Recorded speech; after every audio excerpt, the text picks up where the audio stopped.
All right. On this Garlic Marketing Show, we're going to talk about creating a magazine for your business, which can lower your marketing costs, and how Jessica, say hi, I lowered their cost of acquisition for their digital agency from $40,000 to $4,000. How they use the BAMP method to lower sales times and qualify clients. Jessica's favorite sales tools right now. How AI is bringing print back, and how to create that magazine strategy that will drive business both at top of the funnel and bottom of the funnel. All this on the Garlic Marketing Show. But of course, this is brought to you by videocasestory.com. One of the best things to put in your magazine, as we'll talk about, is your customer stories. You can use your video case stories in 50 different places. You want to know how to collect them and craft them and deliver them? You can get the book. Go to testimonialbook.com. The book right now is 99 cents, and you'll get a bunch of bonuses if you go to testimonialbook.com. All right, let's get started. Before we figure out the customer acquisition cost thing and everything, tell me a little bit about yourself and your marketing journey. How'd you get into marketing, and why do you love it? I grew up with the entrepreneurial spirit. My father was self-employed. I had my first business when I was 10, door-to-door saleswoman selling blueberries Wow. by the pint. It was a good deal back in the day. I don't know about buying blueberries right now. So I've always loved business and marketing, what goes with it, how we can influence people into buying and what makes people buy at the end of the day. So I always knew from a young age that marketing was my industry I was going in. And when I joined Tulip Media 8 years ago, it was just the perfect fit. Love it. Love it. And what's your favorite marketing book of all time? Besides mine, Besides yours? probably Building a Story Brand by Donald Miller. We are a story brand certified agency.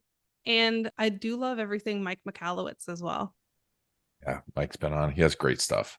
Nice. And so tell me a little bit about Tulip Media. What do you all do over there, and your book? Yeah. Tell me about both those things. Tulip Media Group, we specialize in print marketing, so customized magazine and newsletters for businesses who are trying to build credibility, get brand awareness and retention with their clients. And we also specialize in digital marketing as well. So PPC advertising, blogging, e-newsletters, SEO work, anything businesses need to really fuel their revenue growth and get leads at the end of the day. That's what we're really focused on at Tulip Media, is getting you qualified leads so you can grow your business. Love it. Qualified leads is important. What are your primary channels? What are the channels that you all work in? So we love Google because it's a pull strategy. We're not pushing our message on to anyone who might not be looking for us. We love LinkedIn, socials. We love email marketing. If you're building your email list, you are growing your business over time. Nice. Yeah, email's so important. And tell me a little bit about your book. So we wrote a book a few years ago, the co-founder of Tulip Media, Andy Biting, and it's our journey on how we lowered our cost of acquisition from 40,000 to 4,000. So in double sales, zero salespeople, you get those tips and tricks that we use to achieve those results. And you also hear some case studies and how you can apply to your business today. And so how did you do this? Do you want to get the book out and read it to me? No. Yeah. Chapter 1. So in 2019, we realized we had a huge problem. That $40,000 cost of acquisition was a huge wake-up call. We were doing thousands of cold calls every month of people who were not raising their hand saying, hey, yes, I have an issue with my digital marketing. We were using that push strategy instead of a pull. We were wasting so much money going to trade shows. And we're fortunate looking back that we did make this pivot in our marketing, because when COVID hit, everything just shut down. So if we had continued to do trade shows as our main source of leads, then You wouldn't have been going to trade shows. Exactly. Our company wouldn't be here today. So we realized we had a huge problem in our messaging, and we also had a huge problem in the way our sales and marketing team worked together. They weren't cohesive. And a lot of businesses today have that issue, is sales and marketing aren't talking. Marketing is doing one message, sales is doing another, and it's creating this confusing customer journey. People aren't signing on the dotted line because their expectations are different when they come in and when they actually talk to somebody. So we aligned on that. We started doing more PPC. We started blogging to get that organic SEO. And in 3 months, we had a cost of acquisition of $4,000 instead of 40. Wow. What would you say was the number one thing that changed things, transformed that? Our website. And I say this to a lot of our clients that we work with. If your website is not ready for visitors, if it's not ready for people to buy from you, your marketing is going to fall flat. So you need to make sure your website is up and running. It has the correct messaging on it. And that is one of the big changes we had with our internal marketing. But we also paired that with a keyword strategy, a competitor analysis. And we use that in our Google PPC to drive qualified people to our site that converted faster. Nice. And tell me about when was the first time you realized this was working? We realized it pretty quickly. And that's the beauty of PPC and Google is you can turn that engine on and off pretty quickly to see and tweak it pretty quickly to see how things are going. Instead of getting hundreds of leads a week with our old method that weren't necessarily qualified, we were getting 20 leads a week and they were automatically converting to opportunities and going to our sales pipeline. So we saw pretty quickly how these numbers changed. Now, we weren't getting the quality we were used to be getting, but we were okay with that because we were getting qualified leads. Nice. And how were you qualifying the leads? We use the BANT system. So do they have the budget? Do they have the authority? Do they have the need of our services? And do they have the right timeline? Because sometimes we have clients come to us and they're going, I would love to do a magazine. I need one out next week. And you're like, okay, we need to build the content. We need to design it. We need to get it to you approved. So we'd have to make sure that timeline aligns with the usual timeline of making a magazine. Same with the need. A lot of businesses come to us saying, hey, I need this. And you look at it and you're going, actually, we think you actually need this because your core customer is on this socials instead of this socials, or they're doing this instead of this. So we always want to make sure when our client's coming to us, they actually have the need for our services. So we're setting them up for success. That is important. That is important. Were you using surveys or talking to them? So we actually get on an introduction call. It's usually about 10 minutes. Now, the way our systems work now, they're very automated. We actually ask them a few questions up front. So when we get on that call, we're educated when we're talking to them. So we know up front what they're looking for. But when in that 10-minute quick phone call, we're going, what are your goals? What are you trying to achieve? And then we're trying to guide them into a program we know that's going to work for them. Nice. And so when you lowered it from 40,000 to 4,000, what did that do for your business? It changed everything. We were able to reinvest what we were spending in trade shows into our PPC. We were able to streamline and invest in automations and technologies that are going to make our life easier and more efficient. It's just allowed us to grow faster and be leaner as well. Nice. What's your favorite technology right now? It depends on what part of the system I'm working in or where I am. I do love, for ease of use, I do love Calendly. I do love Typeform for the sales process. For marketing, there is so many tech tools that you could be using in marketing. It's just dependent on what you're looking for.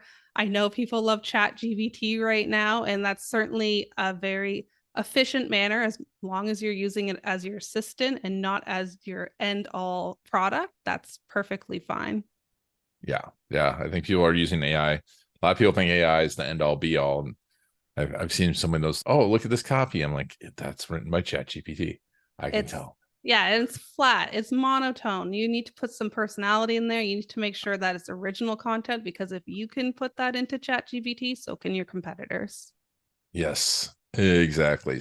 But you mentioned you do a lot of prints, and I think prints is really interesting because it's not dead, is it?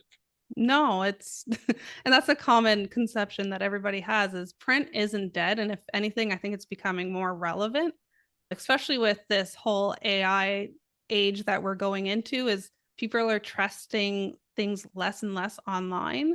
And print has been known and studied to bring that credibility, the longevity to people's brands that they're looking for. And so you mentioned magazines. Tell me a little bit about this magazine strategy. Yeah. So we work with businesses all over North America. We have fire truck magazines, we have jewelry magazines, insurance magazines, And our client partners are looking to bring a brand awareness, that retention strategy. They're looking to give valuable content to a specific target audience. You can have a great magazine or newsletter, but if it's not going to the right person, it's going to fall flat again. So we always make sure that when we're pulling a list for our clients or we're using their customer list, that they're the people that they want those magazines to go to. It's so important to get targeted with something. But why does a magazine work for these customers versus just sending an email? People, your emptiest inbox is your mailbox at home. So people love that tangible product. If any listeners are listening, do you get Costco magazines? Is there other flyers that you get onto that you hold onto and you just find yourself flipping through it? You probably get hundreds of emails a day, but how many printed mail pieces do you get? CEOs and C-suite love print material. Whenever you're reading something that's long form, you probably print it off. There is something to be said about print material still having that credibility and also that use in marketing. So what is the process of creating a successful magazine for your business? So we have a turnkey solution at Tulip. What we do is we sit down and we say, what's going in your magazine? That's your first kickoff call.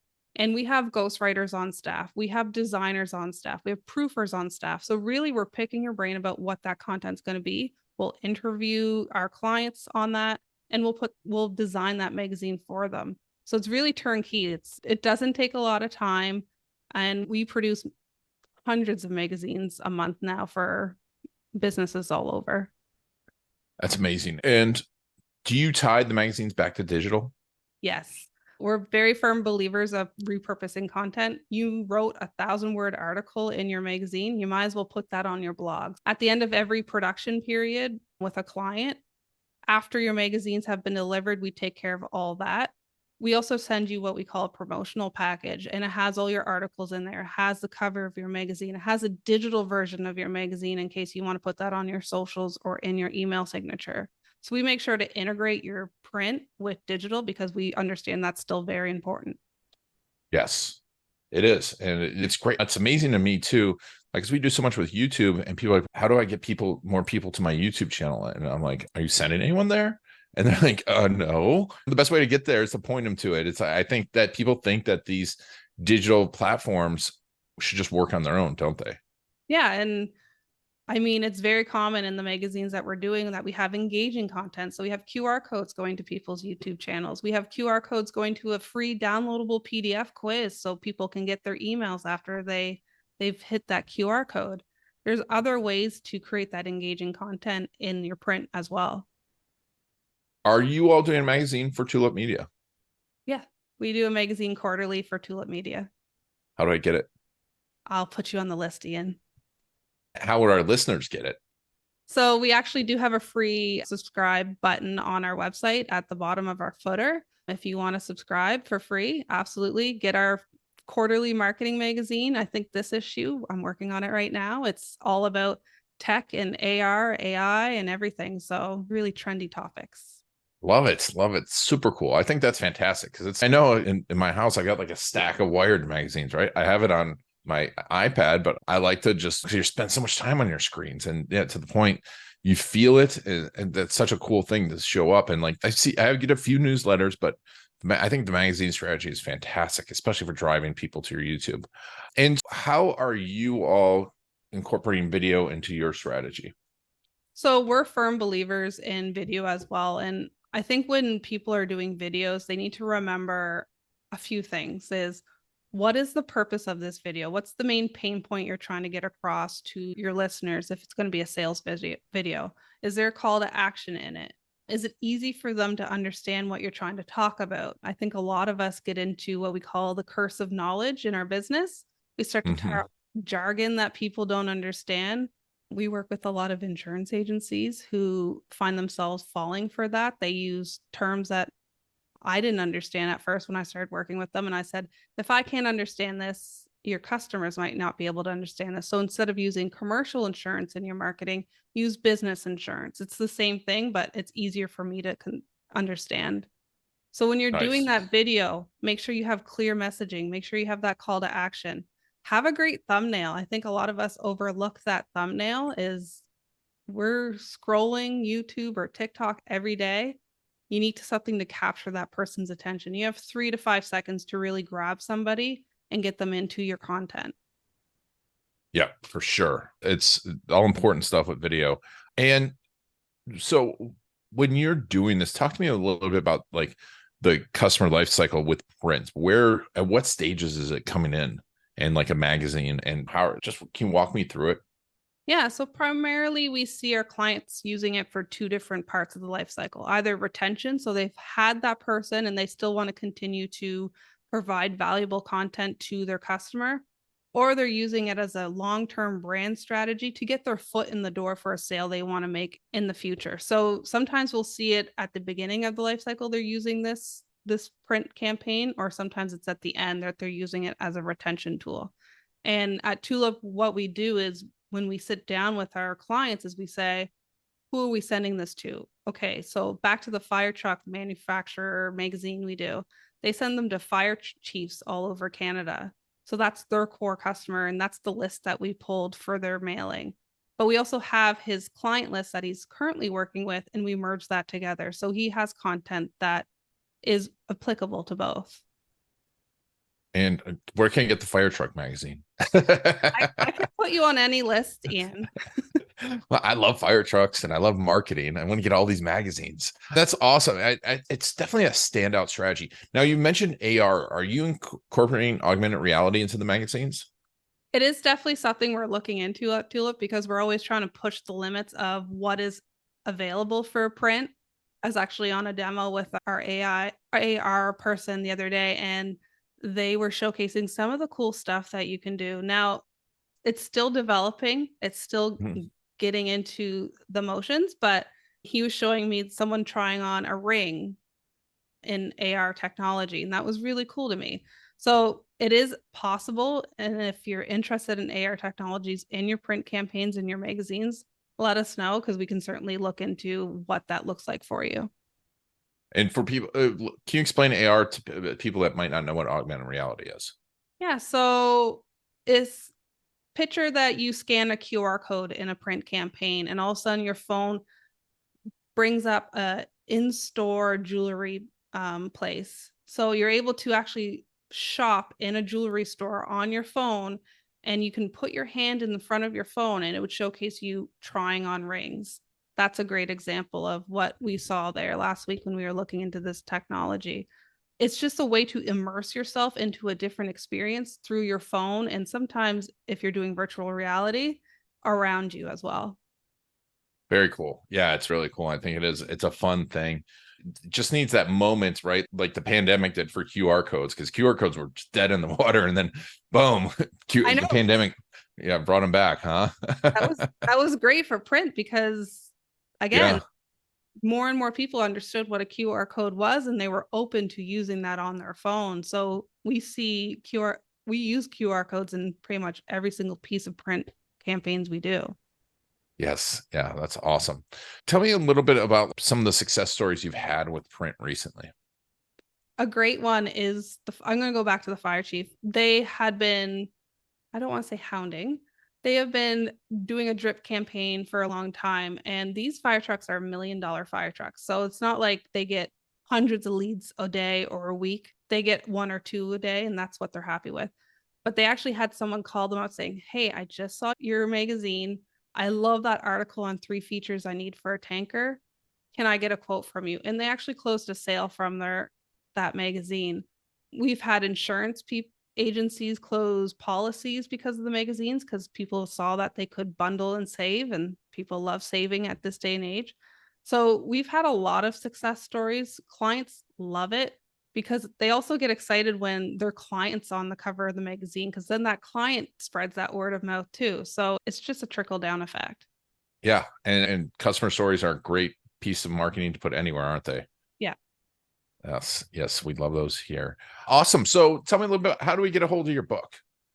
So you can visit tm.media/double sales. You can get a free chapter there. You can buy the book on there. Or if you want to, you can talk to me for free for 20 minutes and we can talk about everything and everything marketing. Yeah, talk about fire truck magazines. Fire truck magazines. Awesome. I'll put a link to that in the show notes. Where are you most active on social media? Where can we point people to? Personally, you can find me on LinkedIn, Jessica Embry. And if you're looking for Tulip Media, you can look on LinkedIn, Instagram, or Facebook. And again, it's just Tulip Media Group. All right. We'll put a link to all that in the show notes. Jessica, thank you so much for being on the Garlic Marketing Show. Thank you for having me, Ian. All right. And thank you all for taking Jessica on your journey. This has been Ian Garlic and the Garlic Marketing Show.